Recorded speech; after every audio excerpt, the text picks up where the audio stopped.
وہ کافی دنوں بعد نیچے آئی تھی، آسمانی رنگ کا شفون کا فراک پہنے، اس کے بال اطراف میں پھیلے ہوئے تھے، چہرہ کافی سرخ ہو رہا تھا۔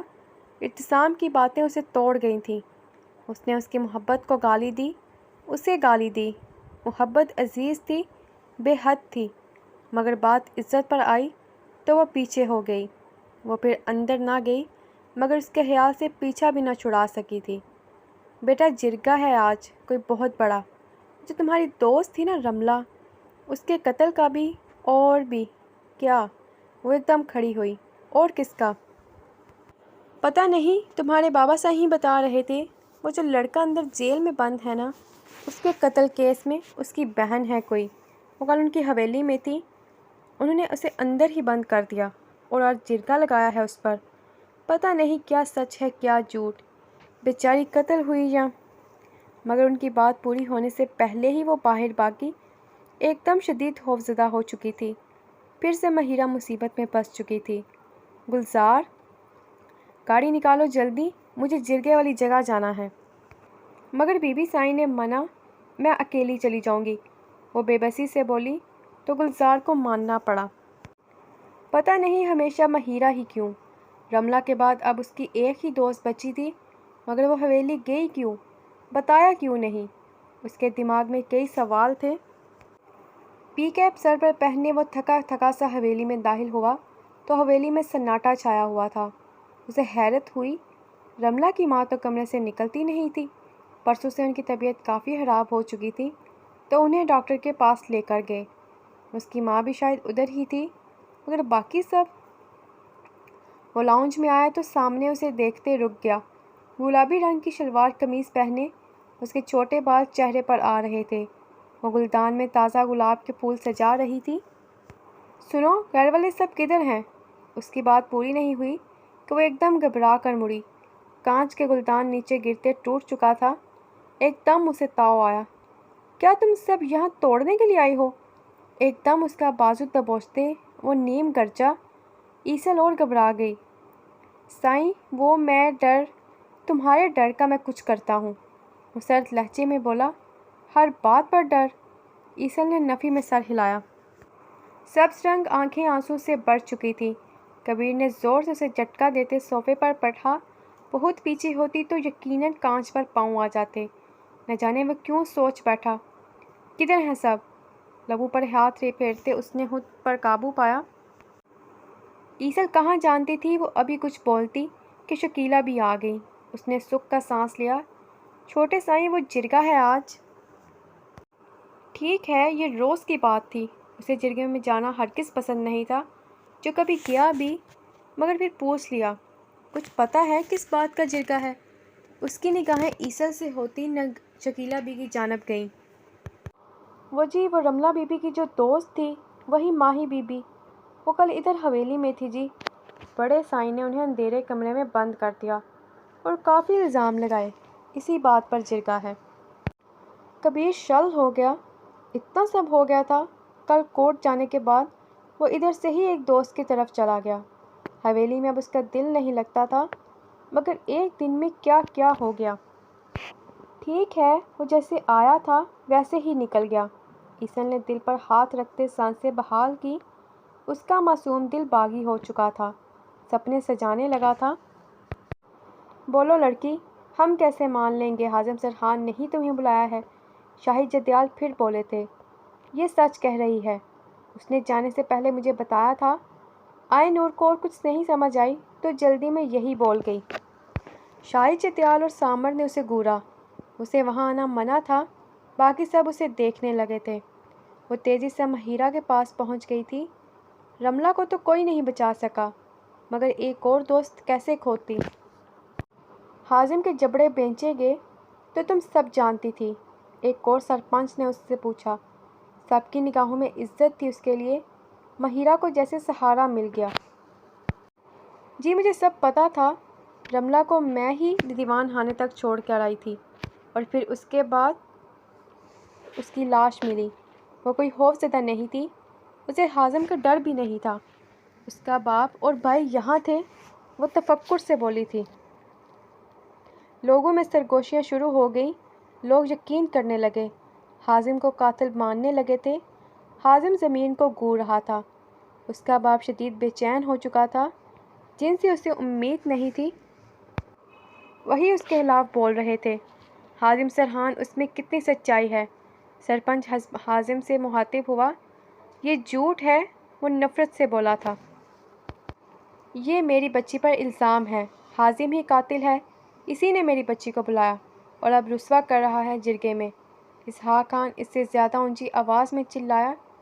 اسے فکر نہیں تھی کہ اس کا نتیجہ کیا ہوگا۔ وہ اپنے بچوں کو بچانا چاہتا تھا۔ وہ بیٹا بیٹی نہیں، اس کا خون تھے۔ خود کی جان جاتی تو اسے اتنی تکلیف نہ ہوتی جتنی اذیت دے رہی تھی۔ بالکل، حازم سرحان قاتل ہے، اس بات کا گواہ یہاں موجود ہیں۔ ایک گواہی تو مل گئی آپ لوگوں کو، دوسری میں دلا دیتا ہوں۔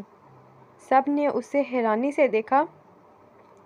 وہ کافی کروفر سے چلتا آیا تھا۔ پی کیپ اب سر پر نہیں تھی، بال کچھ ماتھے پر آ رہے تھے، چہرے پر دل جلا دینے والی مسکراہٹ تھی۔ قمر جدیال نے دکھ سے آنکھیں بند کر لیں۔ شاہد جدیال کی آنکھیں کھلی کی کھلی رہ گئیں۔ ان کا خون ان کے خلاف جا رہا تھا۔ حازم کا چہرہ سرد تھا۔ سامر نے بھی اسے دیکھا۔ تمہارے پاس کون گواہ ہے؟ واحد جدیال حیران تھے۔ اب جیسے انہیں یقین آ رہا تھا کہ حازم قاتل تھا، قاتل بھی اپنی ہی بہن کا۔ ان کا دل دہل گیا۔ وہ بھی کافی ظالم تھے، سرد مزاج تھے، غرور سے بھرے تھے، مگر قاتل؟ آج تک کسی کا قتل تو نہ کیا، نہ سوچا۔ میرا باپ؟ کیوں بابا سائیں؟ وہ کافی محبت سے باپ کی طرف مڑا، مگر آنکھوں میں سرد پن تھا۔ کبیر، یہ پاگل پن نہیں بابا سائیں، پاگل پن نہیں ہے۔ اس کا لہجہ بھی بدل گیا۔ اس نے جنونیت سے پسٹل نکالی۔ میں اس بوجھ کے ساتھ زندہ نہیں رہ سکتا ہوں۔ جو سچ ہے، جو آپ نے دیکھا، وہ بتائیں۔ جو بھی سچ ہے، مہیرہ کے حق میں ہے یا حازم کے، جو بھی ہے، بس سچ بتائیں۔ دوسری صورت میں اگر یہ خودکشی ہے، وہ بھی میری وجہ سے، تو میں بھی مر جاتا ہوں۔ یہ بوجھ ویسے بھی مجھے مار رہا ہے، میں اور برداشت نہیں کر سکتا ہوں۔ اس کے لہجے میں کوئی مذاق نہیں تھا۔ قمر جدیال تڑپ گئے تھے۔ وہ کئی بار کہہ چکا تھا گواہی دینے کے لیے، مگر وہ کیسے اپنے بھائی کے خلاف جاتے؟ دونوں ہی خون تھے۔ سب سانس روکے اسے دیکھ رہے تھے۔ شاہد جدیال بے چین ہو چکے تھے۔ ان کا دھیان تو کبھی گیا ہی نہیں تھا اس طرف۔ انہیں سب الٹا ہوتا نظر آ رہا تھا۔ قمر جدیال، تمہارا بیٹا کیا کہہ رہا ہے؟ کیا تم نے کچھ دیکھا تھا؟ کیا شاہد جدیال کی بیٹی کا قتل ہوا تھا؟ کس نے کیا قتل؟ کئی سوال پوچھے جا رہے تھے اور وہ ساکن تھے۔ میں مذاق نہیں کر رہا ہوں۔ پسٹل کن پٹی پر رکھ دی، اور وہ مذاق کر بھی نہیں رہا تھا۔ وہ تھک چکا تھا۔ اسے اب سکون چاہیے تھا۔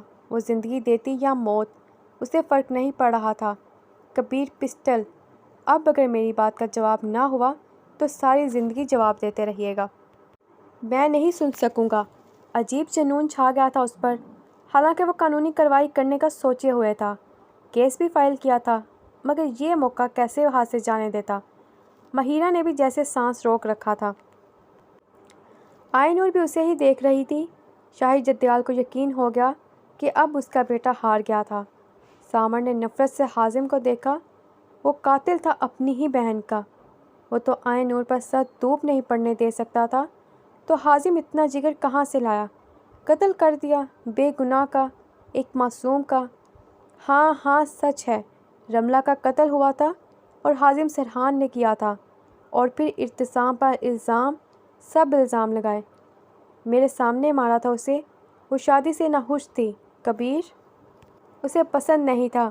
وہ شاہد جدیال سے بات کرنے آئی تھی اور حازم نے غصے میں آ کر اس کا گلا دبا دیا۔ آنکھیں شدت سے بھیجے وہ بولتے چلے گئے۔ سب شل ہو گئے تھے۔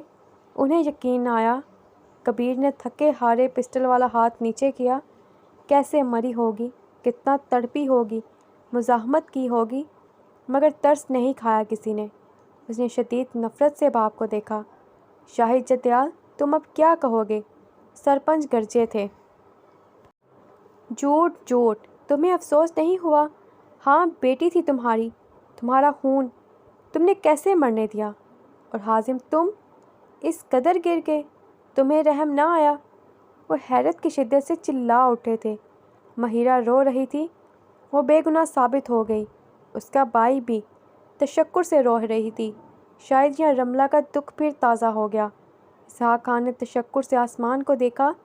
لوگ حازم اور اس کے باپ پر تھو تھو کرنے لگے، اسے شرم دلانے لگے، افسوس کرنے لگے، غصہ کرنے لگے۔ حالانکہ جرگے میں اس بات کی اجازت نہیں تھی، مگر شور سا مچ گیا تھا۔ اب کیا سزا سنائیں گے مجرم کو، کیونکہ چربیلی قاتل کے لیے نہیں ہوتی؟ سامر نے تفکر سے پوچھا، اگر دوستی کا کچھ لحاظ بچا تھا تو مر گیا۔ ایک قاتل اس کا دوست ہرگز نہیں ہو سکتا تھا۔ یہ جرگہ تم سے سارے اختیار لیتا ہے شاہی جتیال۔ تم یا تمہارے خاندان کو کوئی فرد اب اس قابل نہیں رہا کہ وہ قابل عزت کہلایا جائے۔ حازم کے خلاف اب فیصلہ عدالت کرے گی، اسے سزا موت ہونی چاہیے۔ جرگے کی کوئی بھی سزا اس کے لیے کم ہے۔ سب کھڑے ہو گئے۔ یہ میری خاندانی، مگر قاتل بننے کے بعد تم لوگ خاندانی نہیں رہے۔ قتل بھی اپنی بہن بیٹی کا۔ شہروز سائیں، اس سے دستار لے لو اور باقی کے سب اختیار لے لو۔ یہ اس قابل نہیں ہے، اور اسحاق خان اور اس کے بچوں سے جرگہ معذرت کرتا ہے۔ عدالتی کارروائی میں ہر طرح سے ان کا ساتھ دیا جائے گا، ان کو تحفظ دیا جائے گا۔ اسحاق خان نے اس کے سر پر ہاتھ رکھا تھا، آنکھوں میں آنسو آ گئے تھے۔ حازم خاموش تھا، لوگوں کی طرف بڑی نگاہیں، اس میں بھی نفرت بڑھ چکی تھی۔ کئی جملے اس کے کانوں تک پہنچے۔ کبیر کب کا جا چکا تھا، شاہی جتیال، ان کے تحفظ کی ذمہ داری تمہاری ہے۔ شاہی جتیال نے سر ہلایا، وہ ابھی تک بے چین تھے، بے یقین تھے۔ شہروز آگے بڑھا، شاہی جتیال چلا رہے تھے، مگر شہروز نے بے دردی سے پگ ان کے سر سے اتار لی۔ اسی عزت، خیر و مرتبے کی وجہ سے قتل کیا۔ آج یہی نہیں رہی تمہارے پاس۔ سب سے بڑے سرپنچ گرجے تھے۔ حازم وہاں سے نکل پڑا، نفرت سے اس کا انگ انگ بھر گیا۔ بہن کا قتل کر دیا۔ خدا غارت کرے ایسے لوگوں کو، غیرت کے نام پر قتل۔ غیرت ہوتی تو قتل کی نوبت نہ آتی۔ ہائے سفاک لوگ، ایسے لوگوں کے ہاتھوں بیٹیاں محفوظ ہی نہیں۔ ایسے لوگوں کو اوپر والا اپنی رحمت سے محفوظ رکھے۔ ظالم لوگوں سے اللہ نے رحمت چھین لی۔ کئی اور تیز جملے اس کے کانوں تک آئے تھے۔ لوگ اسے پہلے عزت سے رستہ دیتے، اب خوف اور نفرت سے پیچھے ہو رہے تھے۔ اس پر لفظوں کے تیر اچھالے جا رہے تھے۔ شاہی جتیال چلا رہا تھا، مگر اس سے سب اختیار لے لیے گئے۔ قمر جتیال چلے گئے۔ لوگ باتیں کرتے نکلتے جا رہے تھے۔ گلزار، ان لوگوں کا حویلی لے چلو، اب یہ وہیں رہیں گے جب تک حالات بہتر نہیں ہوتے۔ سامر نے گلزار سے کہا، نگاہیں اس پر تھی، مگر جلد سنبھل گیا۔ کئی لوگوں نے ان پر بھی باتیں کی۔ عین نور کی خوشی کا تو کوئی ٹھکانہ نہیں رہا تھا۔ مگر میری ماں، وہ ایک دم براہ راست اس سے مخاطب ہو گئی۔ بھیگی آنکھیں، گلابی چہرہ، سرخ ہونٹ، بکھرے بال، سامر کے دل کو ایک بار پھر لے گئی۔ اس کی دھڑکنیں مدھم ہو گئیں، مگر جلد سنبھل گیا۔ وہ پہنچ رہی ہیں، آپ لوگ چلیں۔ اسحاق خان کو بھی یہی ٹھیک لگا۔ یہ جرگے کا فیصلہ تھا، ان کے حق میں بہتر بھی تھا۔ ایسا نہیں تھا کہ وہ ڈر رہے تھے، مگر احتیاط ضروری تھی۔ مجھے یقین نہیں آ رہا، اب تم میرے ساتھ رہو گی؟ عین نور اسے گاڑی میں بٹھاتے ہوئے بولی۔ وہ خوشی سے جیسے پاگل ہونے کو تھی۔ وہ لوگ گاڑی میں بیٹھ گئے۔ گاڑی دور ہو گئی تھی۔ شاہی جتیال اب بھی چلا رہے تھے، بحث کر رہے تھے، مگر فیصلہ ہو چکا تھا۔ سامر مطمئن تھا، اب باقی تو جا سکتے تھے واپس، مگر وہ مہیرہ کو واپس جانے نہیں دے گا۔ اس نے شدت پسندی سے سوچا تھا۔